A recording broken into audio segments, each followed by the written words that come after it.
Je pense que le thème de l'immigration est très largement construit.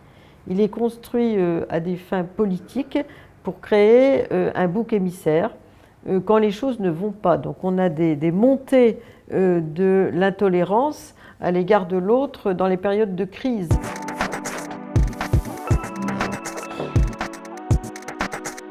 Je m'appelle Catherine Witold de Wenden, je suis directrice de recherche émérite au CNRS et je travaille depuis maintenant 35 ans, presque plus, sur les migrations internationales.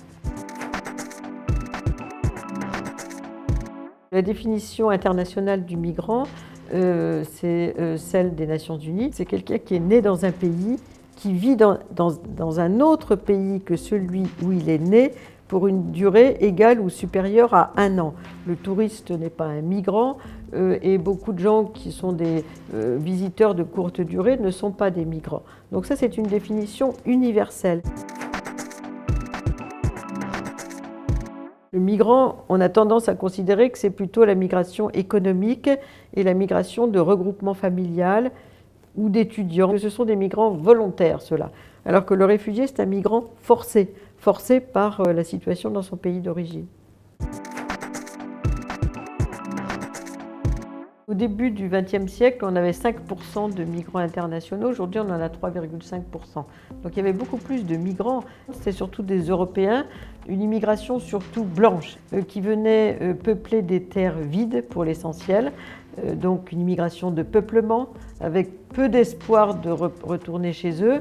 Aujourd'hui, les gens migrent vers des grandes métropoles. On n'est plus tellement dans l'idée d'une immigration de peuplement. Aujourd'hui, les migrations vers le sud sont en passe de dépasser les migrations vers le nord de la planète. Ça, c'est très très important. Si on additionne les flux sud-nord et nord-nord, c'est-à-dire le contexte dans lequel on est ici, on a le même chiffre que les migrations sud-sud et nord-sud. Parce qu'aujourd'hui, le sud est une grande terre d'accueil. Ce qu'on oublie, l'essentiel des réfugiés d'Irak ont été accueillis en Syrie.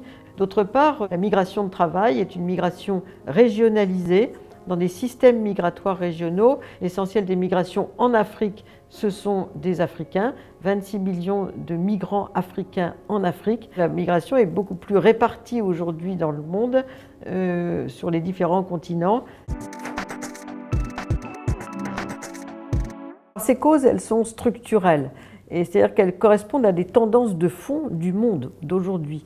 Et aujourd'hui, parmi les causes les plus importantes, il y a bien sûr, je dirais même pas les inégalités du développement humain, mais surtout la perception de ces inégalités. Les gens qui sont frappés par ces inégalités, ils en sont conscients. Ils en sont conscients parce qu'il y a les médias, ils sont branchés sur Internet, sur le téléphone portable. Ceux qui sont pauvres, ils le savent. Autrefois, ils en étaient beaucoup moins conscients. Également les crises et les conflits. Les crises et les conflits, ça a provoqué des millions de déplacements. 5 millions ont quitté la Syrie. 4 millions ont quitté l'Irak, donc ce sont des chiffres extrêmement importants à l'échelle mondiale. Les autres facteurs, c'est bien sûr l'offre de voyage. L'économie du voyage a fructifié considérablement depuis ces 15 dernières années. Ça, c'est aussi un facteur. Les questions environnementales, aujourd'hui, on a à peu près 50 millions de déplacés environnementaux et l'absence d'espoir surtout. La plupart des gens qui partent, c'est des gens qui ont souvent du travail chez eux, mais ils disent « chez moi, j'ai des papiers, mais j'ai pas beaucoup de travail. Quand je suis ici, j'ai du travail, mais j'ai pas de papiers. » Donc ils sont dans ce dilemme et les gens se disent « si je veux changer le cours de ma vie, il faut partir. » Je pense que le thème de l'immigration est très largement construit. Il est construit à des fins politiques pour créer un bouc émissaire quand les choses ne vont pas. Donc on a des montées de l'intolérance à l'égard de l'autre dans les périodes de crise. On retrouve ça dans les années 80, la montée de l'extrême droite, c'est la période de désindustrialisation de la France. On a le projet renvoyer tout le monde dans son pays et le Front National a prospéré sur cette thématique, plus le terrorisme bien sûr, plus toute une série de phénomènes de petite délinquance dans les banlieues, tout ça. C'est pas la majorité des gens, mais ça crée l'image. de l'indésirable. La peur est créée, elle est construite, elle est dans un imaginaire de l'autre. Ce n'est pas dans les régions où il y a la plus forte concentration d'immigration qu'on vote à l'extrême droite. C'est là où il y a le plus de crise économique.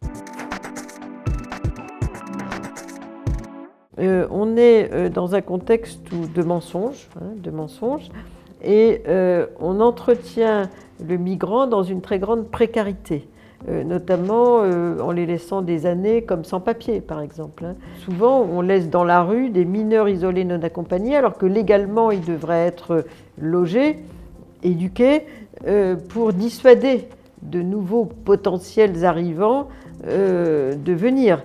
Donc là, on est en violation des textes internationaux. Donc on crée l'indésirabilité, la clochardisation à travers les textes et donc les statuts. Et je pense que ça donne cette image très négative des migrants que l'on a dans la presse et un peu partout dans les sondages.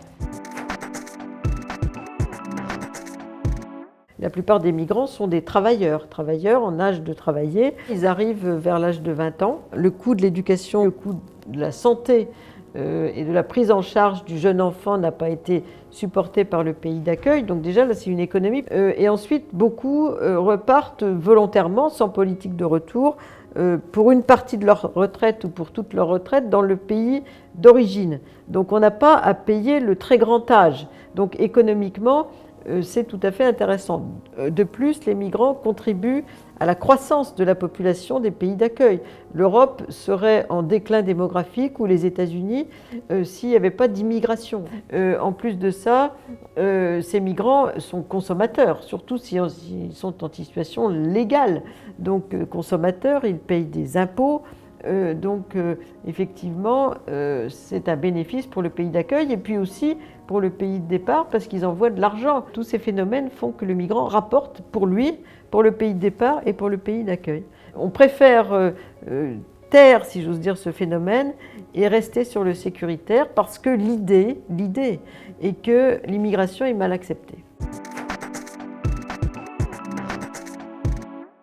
Tout ce qui concerne la politique migratoire en général, le fait de ne pas prendre en compte les enseignements du passé. Parce que ce qui me frappe, c'est qu'on recommence toujours avec les mêmes rengaines, si j'ose dire, le sécuritaire, le thème de l'invasion, l'idée que la politique de retour, ça va tout régler parce que tout le monde va rentrer dans son pays. Malgré tous les travaux maintenant qui ont été faits là-dessus, on a l'impression que tous ces travaux de chercheurs, ils ne sont pas du tout pris en compte par les décideurs.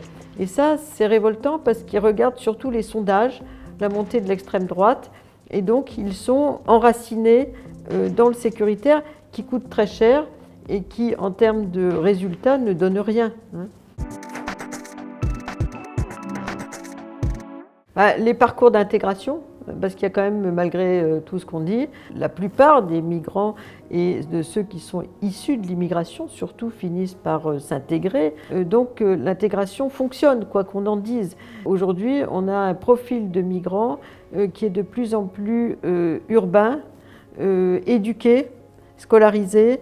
Quelqu'un qui est sans papier mais qui est diplômé, il a des chances de pouvoir parcourir, disons, professionnellement, les différentes étapes d'une intégration professionnelle, par exemple. Donc il y a des choses qui me réjouissent quand même en la matière.